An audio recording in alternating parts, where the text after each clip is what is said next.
Assalamu alaikum wa rahmatullah. Bismillah. Bismillah walhamdulillah wa salatu wassalamu ala rasulillah wa ala alihi wa sahbihi wa man wala. Alhamdulillah, this is the 46th session of Seerah Nabawiyyah, Seerah Khatam al-Nabiyyin sallallahu alayhi wasallam. And last week we were talking about the bay'ah, the first bay'ah of Aqabah, when the people from Yathrib, from Medina, which was soon to be called Medina Munawwara later on, they came to for Hajj. They came for Hajj, and we know that in the 11th year of Hijrah, I keep on saying Hijrah, the 11th year of the mission. Okay, so the 11th year of the mission, they came for Hajj, and there was 6 of them who met with the Prophet ﷺ. The Prophet ﷺ gave da'wah to them, and they accepted Islam. Now they went back, they didn't give any bay'ah or any pledge, anything at that time, but they went back and they started giving da'wah to the people in Medina. Then we talk about how in the 12th year of the mission, during the Hajj time, the Muslim Hajj, the season of Hajj, these 6 became 12. So 5 of the original and then 7 extra Muslims came back the next year, and then they pledged allegiance to the Prophet ﷺ. That was called Bay'atul Aqabah al-Ula, the first Bay'atul Aqabah, and it's named after the place called Aqabah, which is in Mina. It's close to the Jamarat. It's on the other side of Jamaratul Kubra, so the large shaitan towards Makkah, in between Makkah and Jamaratul Kubra. So talk about how the Prophet ﷺ met them secretly, and they became Muslim, and they pledged their allegiance to the Prophet ﷺ during that time. Now, after the second year, the year of meeting with the Prophet ﷺ, the first pledge of allegiance, the Prophet ﷺ sent, at the request of the Ansar, sent Mus'ab ibn Umair radiallahu anh, and Abdullah ibn Maktoum radiallahu anhuma. Both of these Sahaba were sent as teachers of basically da'is, to go and teach the people Islam, to call people towards Islam. We talked about some of the incidents where Usayd ibn Hudayr and Sa'd ibn Mu'adh radiallahu anhuma, they later became Muslim. They were at that time were not Muslim. They were the leaders of Khazraj, okay, Bani Ashal from the Khazraj side. So we talked about how there's 2 main tribes in Medina, Aus and Khazraj, okay, and then Sa'd ibn Mu'adh and Usayd ibn Hudayr radiallahu anhuma, they did not like that their cousin As'ad ibn Zurara radiallahu anhu was giving sanctity, or was protecting basically Mus'ab ibn Umair and allowing him to give da'wah to the people. And then we talked about how Usayd radiallahu anhu came first, and Mus'ab radiallahu anhu calmly said to him, just sit down, listen to what I have to say. If you don't like what I have to say, then I'll leave, I'll stop. But otherwise, you have the choice what you want to do. He became Muslim right then and there. Then he goes back, sends Sa'd ibn Mu'adh, he also becomes Muslim, and then we talked about how the whole tribe became Muslim after that. And there was one man who did not, and anybody remember what was his nickname? Or what was his name? Anybody remember? Amr ibn Thabit. Amr ibn Thabit radiallahu anhu, barakallahu feek. And his nickname was Usayrim. So this man was the only one who did not become Muslim at that time. And I actually was looking up about him, and I found some hadith interesting, mashallah, a lot of hadith about him. Is that one thing is that one of the reasons why he did not become Muslim is he had a lot of people who owed him interest, and riba is haram. So he did not want to give up that interest. He wanted to collect that money, and that was stopping him from becoming Muslim. And then we talked about how on the day of Uhud, when his whole family, everyone he knew, they all went out for battle, to protect Medina, to fight alongside the Prophet ﷺ. But this Usayrim, or Amr ibn Thabit radiallahu anh, he was not Muslim at that time, and then he went out, he put on his full armor. And there's actually a hadith in Bukhari, سمعت البراء رضي الله عنه يقول أتى النبي صلى الله عليه وسلم رجل مقنع بالحديد. So a man came to the Prophet ﷺ, and he was basically armed to the teeth. He was fully armored. He had a face mask and like armor and everything. And فقال يا رسول الله أقاتل وأسلم. He says that, what's it called? Should I fight, go out fight first, or should I become Muslim? The Prophet says, Aslim thumma qatil. That become Muslim first, say your Shahada first, then go and join the army and go fight. فَأَسْلَمَ ثُمَّ قَاتَلَ. Then he went out, he became Muslim right then, and he went out and he fought, and he actually died in that battle. He died in Uhud, and that was the, remember I said how Abu Hurairah would ask his students that, tell me of a man who entered into Jannah without praying one salah. So this Sahabi, Amr ibn Thabit, he became Muslim after the Fajr prayer was already prayed, and he died before Dhuhr prayer. So there was no salah that was wajib on him, it was not fard on him. So he did not ever pray a prayer, and he went into Jannah. So this is something we need to reflect about actually, is that I'm 40, for example, some of you guys, mashallah, young guys here, 20, some 25, 30 years old. So we go through our whole lives praying to Allah subhanahu wa ta'ala, and we don't know how sincere our actions are. We don't even know if one prayer is accepted by Allah subhanahu wa ta'ala. And this Sahabi, the Prophet ﷺ is saying about him that he has gone into Jannah and he has never prayed, he never even prayed one salah. And the Prophet ﷺ says in another hadith, إِنَّهُ لَمِنْ أَهْلِ الْجَنَّةِ. He is from the people of Jannah. And also there's another hadith where the Prophet ﷺ says, actually in the same hadith from Sahih Bukhari, he said, عَمِلَ قَلِيلًا وَأُجِرَ كَثِيرًا. That he did a little. He did very little, meaning as in regards to time of his Islam and the actions of Islam, praying, Hajj, fasting and all that stuff. He didn't do much.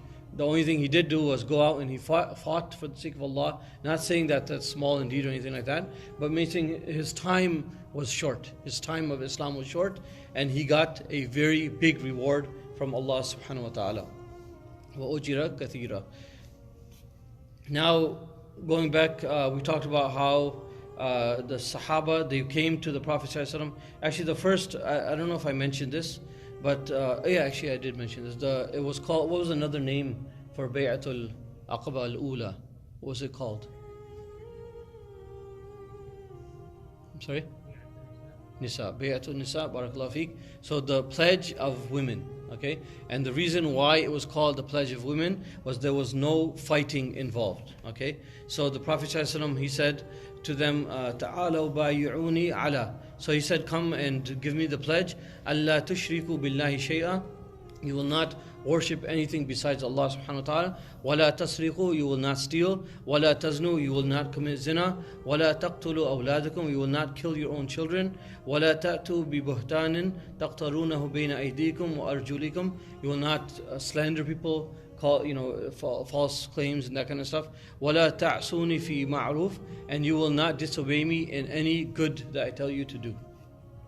And the Prophet ﷺ goes on to say, فَمَنْ وَفَّى مِنْكُمْ فَأَجْرُهُ عَلَى اللَّهِ. So whoever completes this and fulfills his promise and his pledge, then his ajr is with Allah subhanahu wa ta'ala. وَمَنْ أَصَابَ مِنْ ذَلِكَ شَيْئًا فَعُوقِبَ بِهِ فِي الدُّنْيَا فَهُوَ لَهُ كَفَّارًا.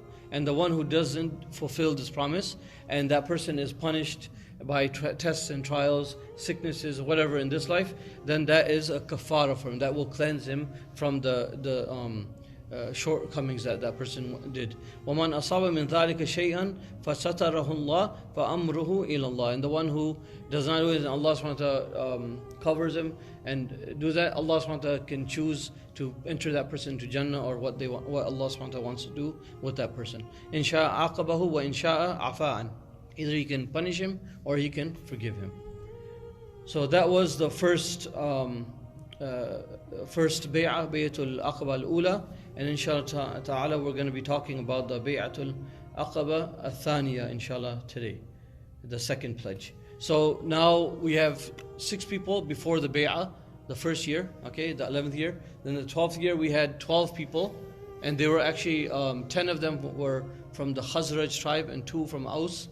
And then the 3rd year, okay, Mus'ab radhiyallahu anhu goes back, and actually Mus'ab radhiyallahu anhu came, Mus'ab radhiyallahu anhu, Asad ibn Zurara, Usayd ibn Hudayr radhiyallahu anhu, all these Sahaba, they actually came back with the Madanis, with the Yathribis, the people of Yathrib. They came back for Hajj, and there was 75 Muslims. Okay, so the third year there were 75 Muslims. 73 of them were men and 2 women. Okay, and that doesn't mean that the total group of Hajjaj were just that many. There was actually about, they say about 400 people from Medina came, or from Yathrib came, and 75 of them being Muslim. Now, Jabir ibn Abdullah radhiyallahu anh, he says, narrating about this, he says that the Prophet ﷺ spent over 10 years in Makkah Mukarramah giving da'wah to Allah subhanahu wa ta'ala. And he was going from one camp to another, being pushed from one place to another, and nobody would accept him. Only a few people here and there would accept him, accept the da'wah. And he said that we said to ourselves that, hatta mata, when are we gonna hatta mata yutrad Rasulullah. How long are we gonna allow him to be pushed from one tent to another? And how long are we gonna allow him to be fearful for his life? Meaning not him being fearful of his life, but we being fearful of his life, or his family being fearful for his life. Basically, he's in danger of losing his life. How can we let this happen, or how can we do this? So then we thought, and Allah subhanahu wa ta'ala put it in his heart, that we should call the Prophet ﷺ. Not only just we became Muslim and we started giving da'wah in Medina, but we actually wanted to call the Prophet ﷺ to Medina and basically make Medina Munawwara his new home.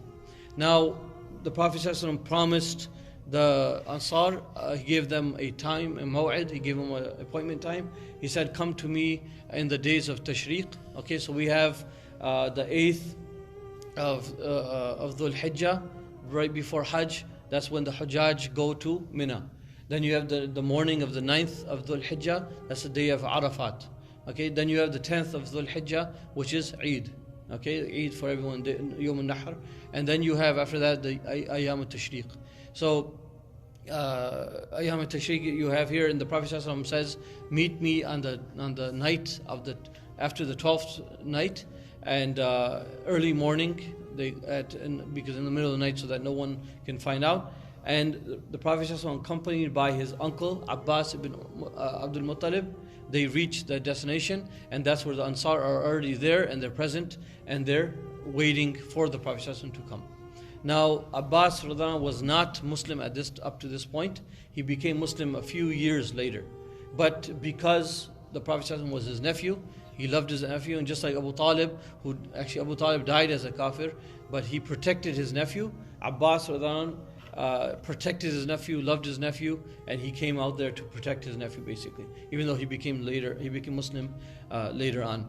Now, Abbas, he says to the people, after he starts off the speech basically, he knew what the situation was.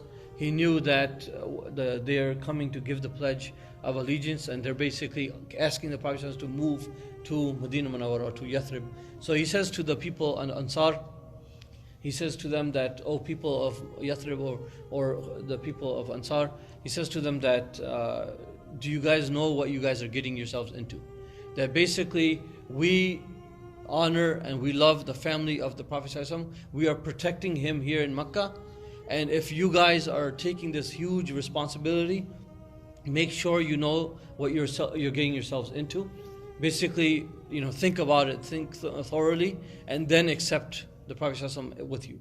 So he says this to them, and the Sahaba from the Ansar, they respond. They said that we know what we're going into, and we know, we were here to ask the Prophet to go. We're ready to give up our lives for the sake of the Prophet ﷺ.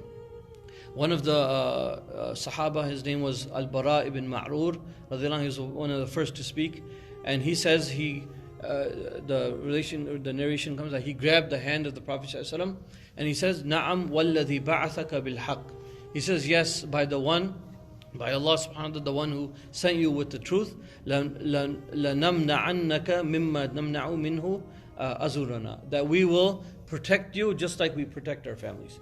And this is one of the shurut. This was on the conditions. Remember we said Bayatul Aqabah al-Ula, Bayatul Nisa, there was no fighting involved. In the second one, the Prophet ﷺ said to them that you will protect me just like you protect your own family. And you will defend me and defend Islam just like you defend your own families. So they said that we swear we will uphold this pledge, and we are ready to agree to this pledge, and we'll protect you just like we protect our own families.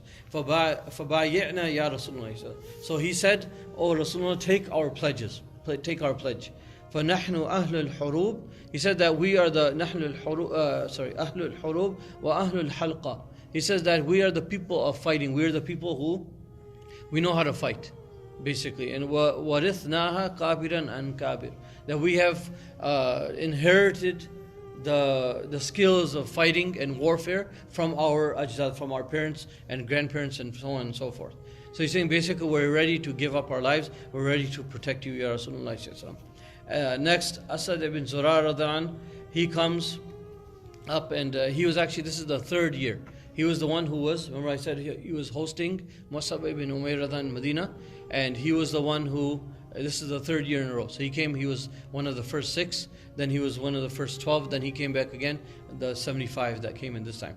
So Asad ibn Zurarah, he says, same thing basically, that do you guys know what you guys are getting yourselves into? Basically, they're saying this to make sure that there's no doubts in their minds, that they know exactly what they're getting into. You know, when you make a contract, you have the finer details. So they're making these finer details known, that make sure you know that you are basically putting yourselves and your lives and your families in danger by accepting the Prophet ﷺ like this.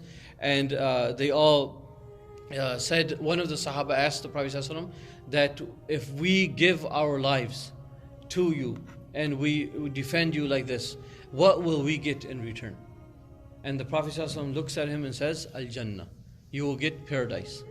Now this is in contrast to a couple of weeks ago, remember we talked about how the different tribes, and one of them actually accepted that, you know, this is something powerful. He didn't accept Islam, but he was about to accept Islam, and he said this is something powerful, and he wanted to take the Prophet ﷺ back to his tribe, but he made one condition. He said, Ya Rasulullah, he said, O Muhammad ﷺ, that if we protect you, we take you in, will we get the amr, will we get the leadership position after you have passed away? And the Prophet ﷺ said, this is from Allah. He chooses who will take the leadership position after that. And the man actually rejected, did not take the offer of the Prophet ﷺ, and they regretted that later. But they did not, they weren't the first. Now in contrast to that, the Sahaba from Ansar, they heard Jannah, that's it. Something you can't even see. Remember the word Jannah from Jinn, Jannah, okay, Junoon. These words come from the Jim, Noon, okay, Jim, Noon, Noon, that root. And these are things that you cannot see, okay? Someone who's Junoon, someone who's crazy, you can't see that craziness in his head. You don't do a CT scan and say, oh, there's a craziness, right? Jinn, okay, Jinn, you can't see Jinn. You can't see Jannah, that's something you can't see. So the Prophet ﷺ responded to them, you will get Jannah. And they said, give us your hand, Ya Rasulullah. We want to give bay'ah to you. One of the other men also stood up, and he actually was Abu al-Haytham. Abu al-Haytham ibn Atihan radiallahu anh, and he's from the Sahaba also. He says to the Prophet ﷺ, Ya Rasulullah ﷺ, Inna baynana wa bayna al-rijal ya'ni al-Yahud. So he says that there are people in Medina, meaning the Yahud, the Jews, and between us and them we have a contract, we have like understanding basically. Fil Medina, hibalan, we have some contract, we have some relations with them. Wa inna qati'uha, and if we take you as our leader, we're going to basically break those contracts, or we're going to break those dealings that we have with them.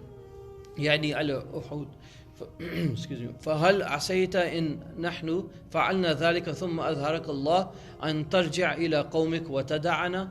So he's asking a straightforward question, and he's saying to the Prophet ﷺ that, Ya Rasulullah, we're breaking our ties with the people and the Jews who are living in our city, and what if Allah SWT gives you victory, gives you victory over the kuffar, gives you, this Islam spreads and everything, then will you return, will you leave us, leave Medina or leave Yathrib, will you go back to Makkah and go back to your people?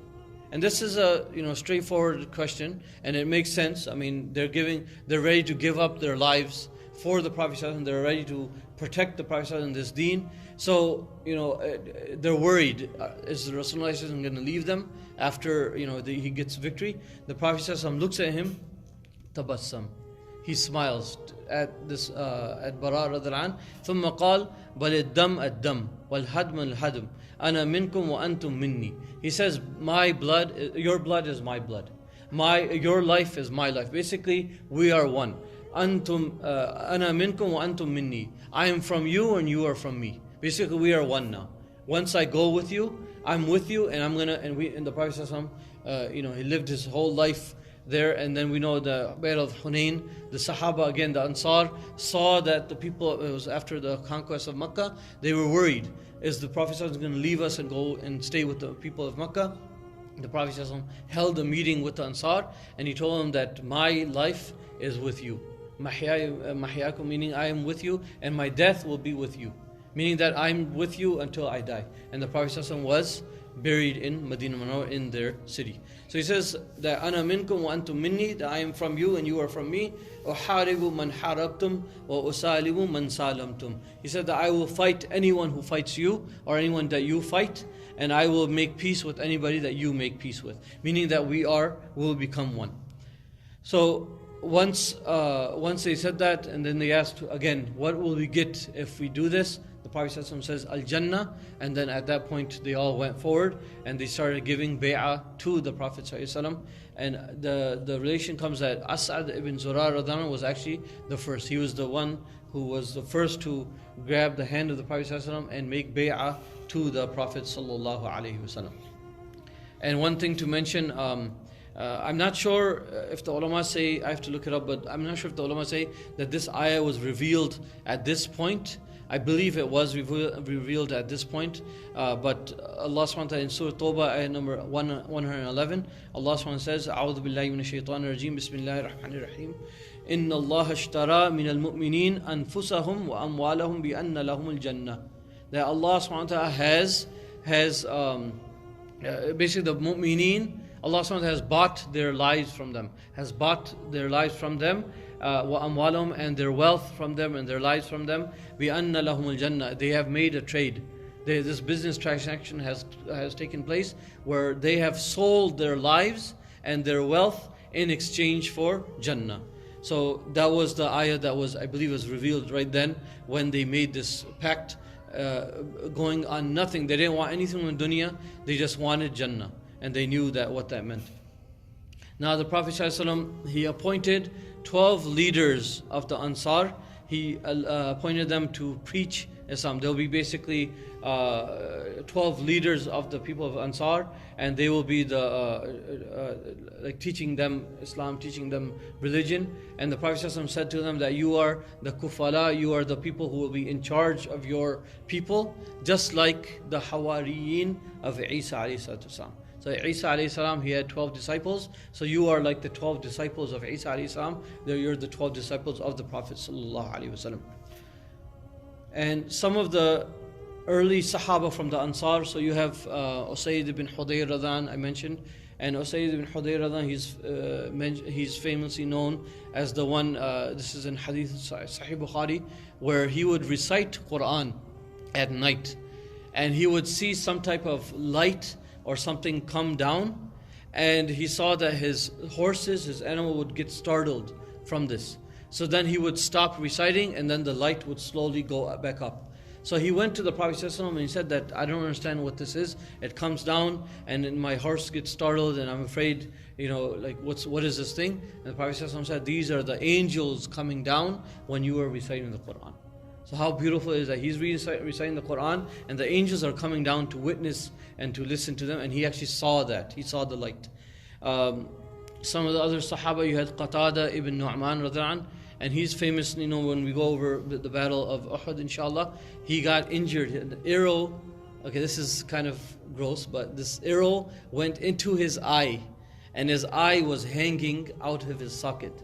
So he goes to the Prophet ﷺ holding his eye, and he says, Ya Rasulullah, I have this problem. The Prophet ﷺ takes his eye, puts it back in the socket, and he makes dua, and the eye becomes cured, like it never happened, like nothing ever happened to it.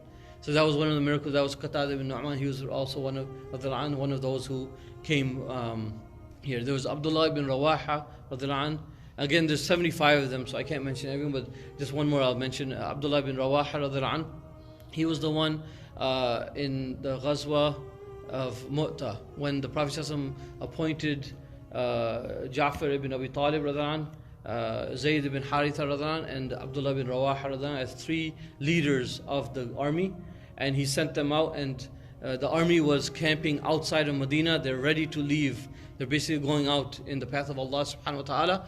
And this Sahabi Abdullah ibn Rawaha radhiyallahu anh, he actually stayed back. He stayed back. The next day was Jum'ah. He gets up, he goes to the masjid, prays Jum'ah prayer behind the Prophet ﷺ, and Rasulullah ﷺ turns around, he sees him, he says, "What are you doing here? I thought I sent you out yesterday with the Jama'ah, with the people, they went out.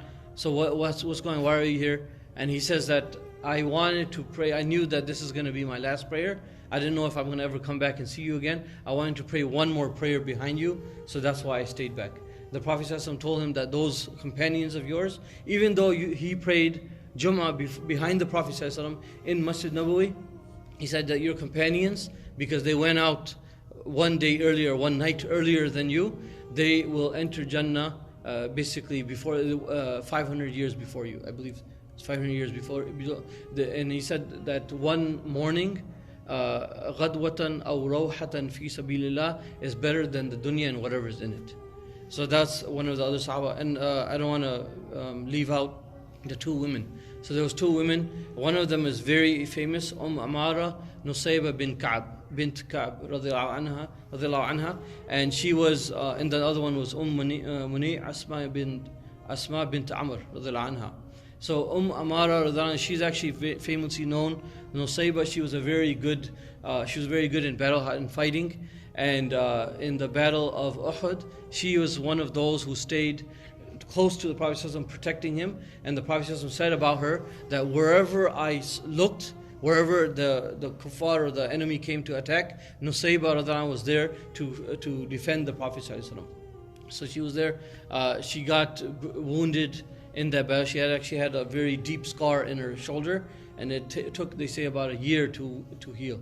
And later on, even when she got even older, I think she was 33, I think, when this battle of Uhud took place.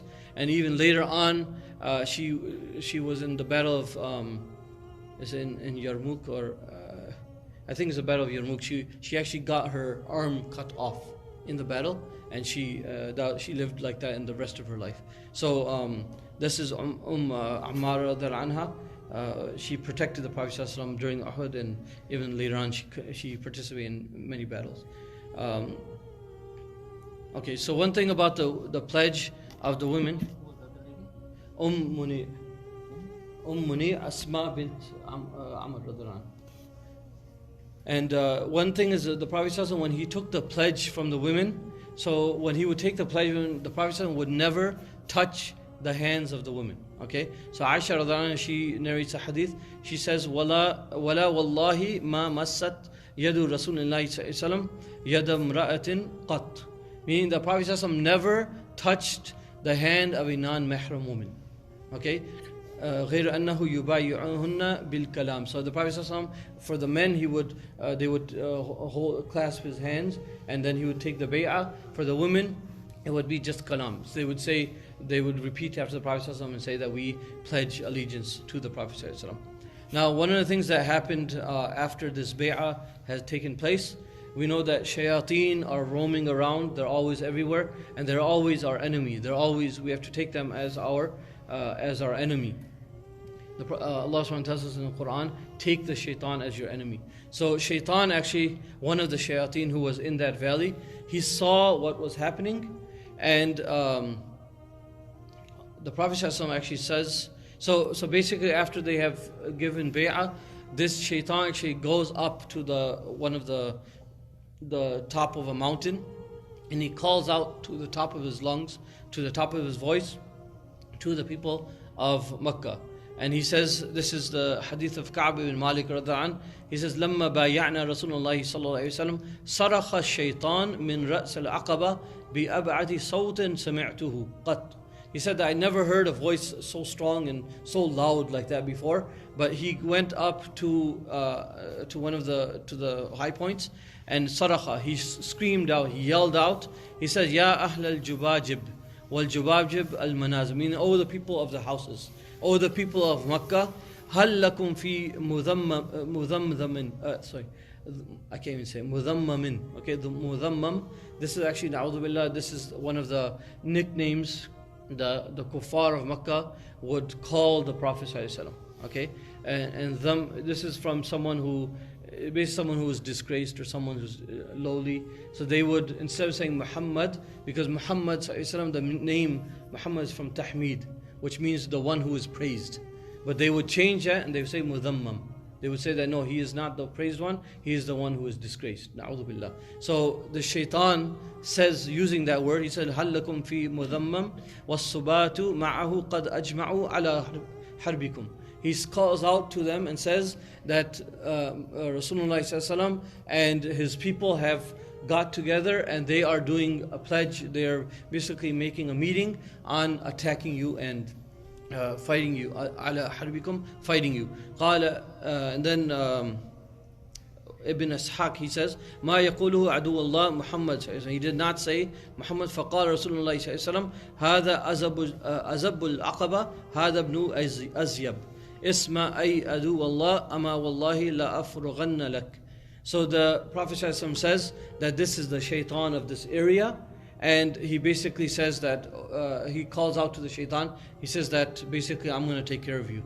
Now the Prophet ﷺ says to the Sahaba, to the Ansar, irfa'u ila rihalikum, go back to your tents, quickly go back. So they all disperse, they go back to their tents, and as if they never were out, they sneak back into their tents, go to sleep. And one of the Sahaba, the one I mentioned, Abbas ibn Ubadah, no, I didn't mention him. Abbas ibn Ubadah, this was another Sahaba from Ansar. He says to the Prophet ﷺ that وَالَّذِي بَعَثَكَ بِالْحَقِّ لَإِنْ شِئْتَ لَنَمِيلَنَّ عَلَى أَهْلِ مِنَا غَدًا بِأَسْيَافِنَا. He says that, oh Rasulullah, if you wish, we're ready to fight these people. So we don't need to go back, we're ready. If they come and attack, we're ready to fight with our swords right now. And the Prophet ﷺ says, Lam u'mar bidhalik, I have not been ordered to fight, meaning I have not been ordered for that, so go back to your tents. Now, one of the things that happens is the people in the morning, when after the sun rises and stuff, the people of Makkah, they all rush towards that area, Aqabah, in the area where they heard the shaitan call out, and they try to find out what's going on. Did someone meet or what's going on? And they found out the people of Ansar were looking at each other and they said, no, there's nothing happening. And by that time they were leaving to go back to Yathrib. And then the kuffar found out that yes, there was some type of meeting that took place, and there's something happened. They went out after them, and they actually caught hold of Sa'd ibn Ubadah radhiallahu anhu. He's one of another leader from the Ansar. They actually caught hold of him and they actually tied him up and they started beating him and they dragged him back to Makkah.